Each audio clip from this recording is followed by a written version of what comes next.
the man somehow ended up pregnant. He and the woman agreed to meet at the same spot a year later. But when the day came, she never showed. He sent his men to find her. Instead, they brought back a midwife. Furious, he threw a pillow at them. But in the end, he had no choice but to give birth alone. From that moment on, he held a grudge against her. 1,000 years later, their child finally found her mother. The woman pulled the child into a private room. And just like 1,000 years ago, someone ambushed her and tried to use the man as a cure. Once again, she ran off the moment she was done. The man was so mad, his scales started to show. But he didn't fight back. He simply made up his mind. He never wanted to see her again. But the child disagreed. Through tears, she begged her mom to come back. Right then, the woman returned with a proposal. The child immediately grabbed her hand and dragged her inside.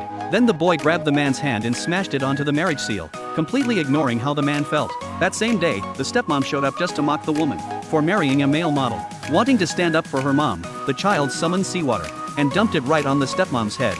Then she tossed a toy at her feet, sending the stepmom slipping and crashing to the ground. The child covered her mouth and giggled. The stepmom, furious, tried to punish her, but the woman grabbed her wrist and told her to get lost. That's when the stepmom played her trump card, threatening her with the inheritance from her mother, forcing her to attend a party. After some effort, the child finally discovered the party's location. She and her brother left a note for the man, then rushed off to find their mom. Meanwhile, the woman was being harassed by her boss, but she grabbed his hand and shoved him away.